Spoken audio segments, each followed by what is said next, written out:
Hello, welcome to my YouTube channel. My name is doctor Anil Rao. आज हम सबसे महत्वपूर्ण टॉपिक जो है जर्मनी का एकीकरण वो करने जा रहे हैं। जर्मनी का एकीकरण किन परिस्थितियों में और किन घटनाओं के कारण हुआ, उसके लिए हम पहले उन घटनाओं को, उन परिस्थितियों को बताना चाहेंगे। जर्मनी के एकीकरण से लगभग 100 साल पहले 1789 ईस्वी की फ्रांसीसी क्रांति हुई थी, जिसने पूरे यूरोप पर या जर्मनी पर जो है अपने इफेक्ट डाले थे या प्रभाव छोड़े थे। 1789 ईस्वी से पहले जर्मनी में 360 राज्यों का एक ढीला सा संघ था, जिसे पवित्र रोमन साम्राज्य कहा जाता था। उसके पश्चात यानी 1789 ईस्वी की क्रांति के पश्चात जर्मनी में जो है जागृति आ गई। जर्मनी के लोगों ने जो है एकीकरण के लिए, जर्मनी के एकीकरण के लिए आवाज़ उठानी आरंभ कर दी और राष्ट्रीय एकता और देशभक्ति की भावना उनके अंदर प्रबल रूप से विचार के रूप में निकल कर आई। जर्मनी के एकीकरण को हम विस्तार से समझने के लिए इसे दो भागों में बांट सकते हैं। पहला भाग है जर्मनी के एकीकरण के प्रारंभिक प्रयास, दूसरा है बिस्मार्क के सफल प्रयास। तो सबसे पहले हम पहले भाग को करेंगे कि जर्मनी के एकीकरण के प्रारंभिक प्रयास कौन कौन से हुए या कौन कौन सी घटनाएं हुई जिस में से निकलकर जर्मनी का एकीकरण, जो बिस्मार्क ने अपना सफल नेतृत्व देकर जर्मनी के एकीकरण को पूरा किया था। तो सबसे पहले पॉइंट है कि जर्मनी के एकीकरण के प्रारंभिक प्रयास 1799 से और 1815 तक। जैसे पता है कि नेपोलियन बोनापार्ट का शासन था। नेपोलियन बोनापार्ट ने जर्मनी के बहुत से राज्यों को जीतकर, या ये कह सकते हैं उत्तरी राज्यों को जीतकर, और पवित्र रोमन साम्राज्य जो था उसको भंग करके जो है अपनी प्रभुसत्ता के अधीन एक संघ की स्थापना की थी। उसके पश्चात जो है 1815 में वियना कांग्रेस या वियना की संधि हुई थी। उसके पश्चात वियना की जो संधि हुई थी उसके परिणाम स्वरूप जो है 38 राज्यों का एक राइन संघ की स्थापना की गई थी। बाद में उसमें 39 राज्य शामिल हो गए थे। 1815 के बाद जर्मनी के लोगों यानी जर्मनी के विद्वान, देशभक्त, क्रांतिकारी लोगों ने जो है इसके एकीकरण से संबंधित विचारों का प्रचार प्रसार पूरे जर्मनी में किया। 1815 के बाद जो है 1830 में फ्रांस में जो है एक और क्रांति होती है। 1830 की फ्रांसीसी क्रांति के परिणाम स्वरूप दोबारा से जर्मनी के एकीकरण को करने के लिए जो है जोरदार आवाज़ें उठती है।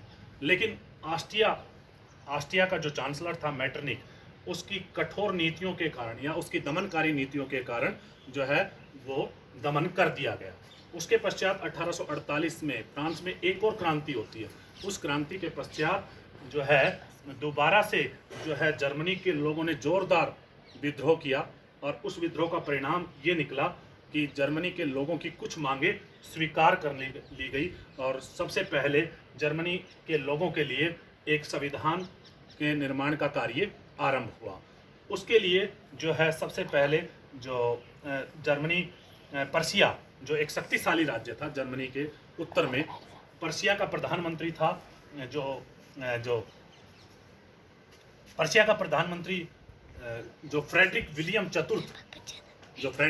चतुर्थ जो इसका पर्सिया का सम्राट था, उसके नेतृत्व में, उसके उदारवादी विचारों के कारण जो है एक फ्रैंकफर्ट में चुने हुए सदस्य जो है गए थे। उन चुने हुए सदस्यों ने जो है पर्सिया के लिए जो है या संपूर्ण जर्मनी के लिए एक संविधान बनाकर तैयार किया गया। उस संविधान के अनुसार जो पर्सिया का सम्राट था उसको शासक बनाने की घोषणा की गई, लेकिन फ्रेडरिक विलियम चतुर्थ ने जो है वो शासक बनने से इनकार कर दिया। फिर उसके पश्चात जो है दूसरा चरण आरंभ होता है बिस्मार्क के सफल प्रयास, यानी बिस्मार्क के एकीकरण के जो सफल प्रयास थे। बिस्मार्क जो है पर्सिया का प्रधानमंत्री जो फ्रेडरिक विलियम चतुर्थ था, तो बिस्मार्क जो प्रधानमंत्री बना वो 1862 ईस्वी में बना। उसने अपनी कूटनीति से, अपनी दूरदृष्टि से जो है जर्मनी के एकीकरण के लिए योजनाबद्ध तरीके से काम किया। उसने सबसे पहले पर्शिया को एक शक्तिशाली राज्य बनाया सुधारों के द्वारा।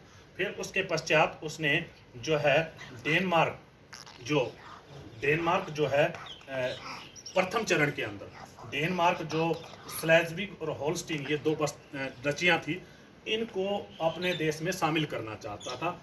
तो पर्शिया ने या बिस्मार्क ने आस्ट्रिया के साथ मिलकर, आस्ट्रिया का चांसलर जो मेटरनिक था, या आस्ट्रिया से मिलकर जो है 1864 ईस्वी में जो है डेनमार्क से युद्ध की घोषणा कर दी। तो प्रथम चरण में हम ये भी कह सकते हैं कि डेनमार्क से युद्ध 1864 में जैसे ही डेनमार्क से युद्ध होता है, डेनमार्क को पर्शिया और आस्ट्रिया मिलकर पराजित कर देते हैं। इस युद्ध के पश्चात, पराजित होने के पश्चात डेनमार्क के गैस्टिन की संधि होती है 1865 में। गैस्टिन की संधि, ये महत्वपूर्ण क्वेश्चन है, एग्जाम में भी पूछा जाता है। तो गैस्टिन की संधि जो 1865 में होती है, उसके अनुसार बिस्मार्क जो कि कूटनीतिक था, दूरदृष्टि था, वो जर्मनी को, पूरे जर्मनी को एक करना चाहता था, एकीकरण इसका पूरा करना चाहता था। तो वो कूटनीति से जो है आस्ट्रिया को, होल्स्टीन की डची आस्ट्रिया को दे देता है गैस्टिन की संधि के अनुसार, और स्लेज्विग की जो डची है या बस्ती है, उसको अपने पास ले लेता है। उसके पश्चात दूसरा चरण आरंभ होता है 1866 का। 1866 का यानी कि जो है उससे आस्ट्रिया से युद्ध 1866। तो आस्ट्रिया से जो युद्ध होता है दूसरे चरण में 1866 में, उसमें जो है 1866 के लिए जो कि आस्ट्रिया का प्रभाव था जर्मनी पर भी, जैसा कि पीछे बताया था कि इटली के राज्यों पर भी प्रभाव था। तो पर्शिया के नेतृत्व में जो है जो बिस्मार्क है, वो आस्ट्रिया पर गैस्टिन की संधि भंग करने का झूठा आरोप लगा देता है।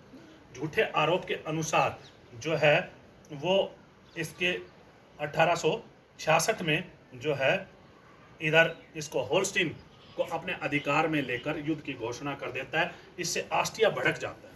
आस्ट्रिया भड़क जाता है क्योंकि होल्स्टीन की बस्ती आस्ट्रिया के पास थी, और इससे भड़कने के कारण 1866 में जो है सेडोवा नामक स्थान पर, इसके बीच में पर्शिया और आस्ट्रिया के बीच में दूसरे चरण में युद्ध हो जाता है। सेडोवा की लड़ाई कहते हैं। उस लड़ाई के बाद पर्शिया क्योंकि शक्तिशाली राज्य हो गया था, और उसने आस्ट्रिया को सेडोवा के युद्ध में पराजित कर दिया। उस युद्ध के बाद जो है प्राग की संधि होती है। प्राग की संधि 23 अगस्त 1866 को होती है।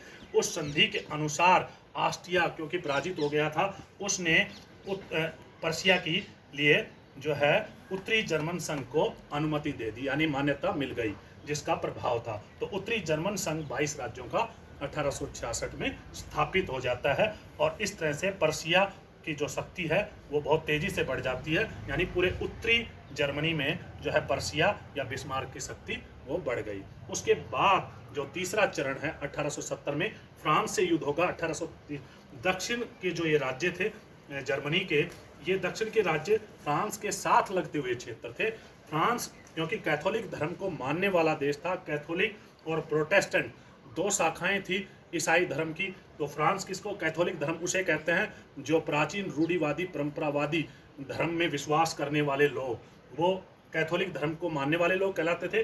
प्रोटेस्टेंट यानी पढ़े लिखे लोग जो समय के अनुसार धर्म में बदलाव को स्वीकार कर ले, वो जो है प्रोटेस्टेंट धर्म वाले कहलाते थे। पर्शिया के नेतृत्व में एकीकरण हो रहा था। इसका मतलब ये पढ़ा लिखा जो उत्तर में जो है पर्शिया था, ये पढ़े लिखे लोगों का था, और ये प्रोटेस्टेंट धर्म को मानता था, और इसके नेतृत्व में एकीकरण हो रहा था। जबकि जर्मनी के लोग आचार व्यवहार परंपराओं संस्कृति से फ्रांस से जुड़े हुए थे, और ये फ्रांस इनका पड़ोसी देश था। फ्रांस में भी कैथोलिक धर्म था, ये इनसे मिलते जुलते लोग थे, तो ये फ्रांस के प्रभाव में थे। तो ये पर्शिया के सम्राट या उसको प्रधानमंत्री को, बिस्मार्क को पता था कि जब तक वो फ्रांस को पराजित नहीं कर देगा तब तक दक्षिण राज्यों का विलय संभव नहीं है। तो उसने सबसे पहले पर्शिया ने, और उधर से इटली ने भी, क्योंकि एकीकरण साथ चल रहा था, इटली या विक्टर एमुनियल द्वितीय ने भी पर्शिया का साथ दिया, और फ्रांस को जो है 1870 के युद्ध में, जुलाई 1870 में युद्ध होता है, और पर्शिया और इटली मिलकर फ्रांस को पराजित कर देते हैं। उसके पश्चात जो है ये फ्रैंकफर्ट की संधि होती है। फ्रैंकफर्ट की संधि के अनुसार जो है फ्रांस को पराजित होने की वजह से अल्सेस और लोरेन, जो फ्रांस के दो क्षेत्र थे अल्सेस और लोरेन, ये भी जो है जर्मनी को देने पड़ते हैं। और ये 4 राज्य जो दक्षिण जर्मनी के जो 4 राज्य थे, हैसे डार्मस्टेट, वुर्टमबर्ग, बेडन, बवेरिया, ये चारों 1870 में जो है जर्मनी में शामिल हो जाते हैं। इस प्रकार जर्मनी का एकीकरण पूरा हो जाता है। और इसके पश्चात 1871 में जो फ्रांस का जो वर्साय का सुंदर राजमहल था, उसमें जो है एक घोषणा की जाती है, समारोह के अंदर एक घोषणा की जाती है कि जर्मनी का एकीकरण है वो संपूर्ण हो गया। इस पर और इसके अलावा हम ये बता सकते हैं कि इसके पड़ोसी देश कौन कौन से थे, जैसा कि ये बाल्टिक सागर था उत्तर में, ये नॉर्वे, स्वीडन, फिनलैंड, और इसके उत्तर में ही जो है ये उत्तरी सागर था, और ये इधर बड़ा जो है अटलांटिक महासागर था। ये बेल्जियम है, ये नीदरलैंड है, ये फ्रांस है, और इधर ये ऑस्ट्रिया हंगरी, जिसका कि हम बताया कि शक्तिशाली देश था उस समय। और इसका जर्मनी के एकीकरण की भी सबसे बड़ी अड़चन ऑस्ट्रेलिया थी, और इटली के एकीकरण की भी सबसे बड़ी अड़चन थी वो ऑस्ट्रिया थी। इस प्रकार हमने ये जो जर्मनी का एकीकरण पूरा हुआ, और हम कह सकते हैं, और ये बर्लिन जो आज भी जर्मनी की राजधानी है, ये बर्लिन जो है उत्तर में पड़ता था। और इस प्रकार हम कह सकते हैं कि जर्मनी का एकीकरण जो है बिस्मार्क ने अपनी कूटनीति और दूरदृष्टि से पूरा किया। और इस वीडियो को आप सब्सक्राइब कीजिए, शेयर कीजिए, और बेल आइकन दबाइए, लाइक कीजिए। धन्यवाद, सभी का बहुत बहुत धन्यवाद।